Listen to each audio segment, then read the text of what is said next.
भारत को आज़ादी मिली 15 अगस्त 1947 में। आज़ादी के तुरंत बाद ही 200 सालों में अंग्रेज़ों के बनाए कायदे कानून को बदलना कोई छोटा काम नहीं था। भारत को राज्यों में बांटने के लिए सबसे पहला चयन भाषा के आधार पर हुआ, लेकिन हमारा विशाल भारत देश अलग अलग संस्कृतियों की माला में पिरोया हुआ है।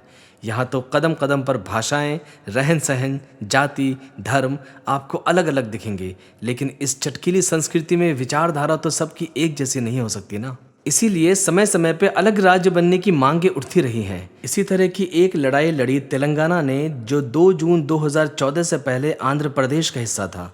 तेलंगाना अलग राज्य बनने की इस लंबी लड़ाई को लड़ने वाले हैं करवा कुंतला चंद्रशेखर राव, जिसे केसीआर के नाम से जाना जाता है। नमस्कार दोस्तों, मैं सादत इसार और आज के सियासी वृत्तांत में हम आपको बताएंगे कैसे केसीआर बने तेलंगाना के जनक, जिन्होंने तेलंगाना क्षेत्र के लोगों की पहचान की लड़ाई लड़ी और उन्हें जीत दिलाई। तेलंगाना राज्य बनाने की मांग की लड़ाई बहुत पुरानी रही है। 1956 में जब तेलंगाना क्षेत्र को आंध्र प्रदेश राज्य में मिला दिया गया, ये सभी आज़ादी से पहले मद्रास प्रेसिडेंसी का हिस्सा थे।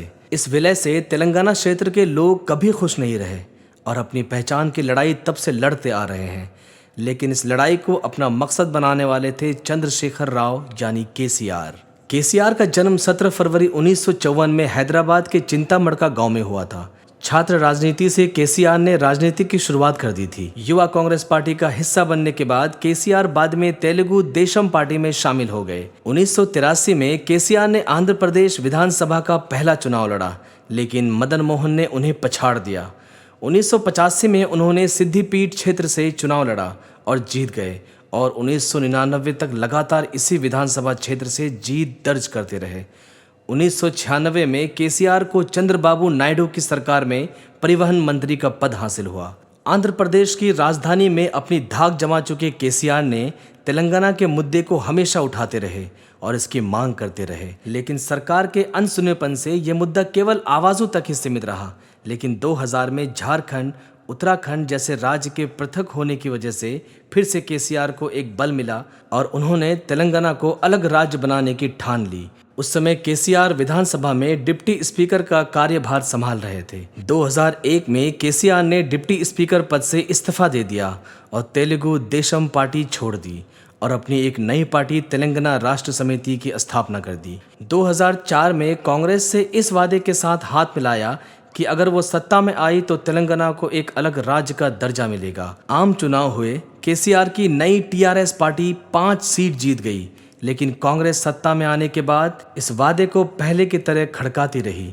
तेलंगाना के अलग बनने में कई अड़चनें थी, जहां एक तरफ इस क्षेत्र के लोग इसकी मांग कर रहे थे तो दूसरी तरफ आंध्र प्रदेश के लोग इसका विरोध।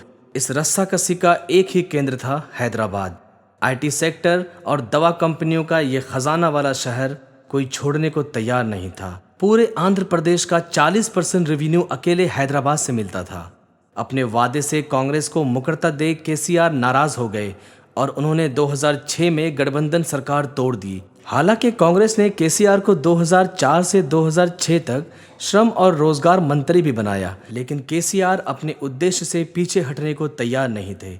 दिसंबर 2009 में केसीआर ने बड़ा आंदोलन छेड़ दिया और आमरण अनशन पर बैठ गए। तेलंगाना राज्य की मांग का ये आंदोलन पूरे प्रदेश में फैल गया और हिंसक झड़पें होनी शुरू हो गई। इस आंदोलन का दबाव केंद्र में बैठी कांग्रेस सरकार झेल नहीं पाई और उन्होंने 9 दिसंबर 2009 को अलग राज्य बनाने की प्रक्रिया शुरू करने की घोषणा कर दी। केसीआर ने लड़ाई जारी रखी और 2 जून 2014 को आखिरकार आंध्र प्रदेश से अलग होकर भारत का 29वां राज्य बना तेलंगाना और पहले मुख्यमंत्री बने केसीआर। हैदराबाद शहर तेलंगाना के हिस्से में आया और ये राजधानी बनाया गया। दशकों से चली आ रही इस पहचान की लड़ाई को जीतने में कामयाबी केसीआर ने दिलाई। इसीलिए तेलंगाना के इतिहास में केसीआर को ही इस नए राज्य का जनक माना जाएगा। दोस्तों, आपके लिए ये स्टोरी लिखी थी हमारे साथी फराज जमाल ने, और अगर आप ये वीडियो YouTube पर देख रहे हैं तो हमारे चैनल को सब्सक्राइब करना ना भूलें, और अगर आप ये वीडियो Facebook पर देख रहे हैं तो हमारे पेज को लाइक करना ना भूलें, जिसे जब भी हम कोई नई वीडियो लेकर आएँ तो आपको पता चल जाया करे। आज के लिए इतना ही, कल फिर मिलते हैं किसी नए किस्से के साथ। तब तक के लिए नमस्कार।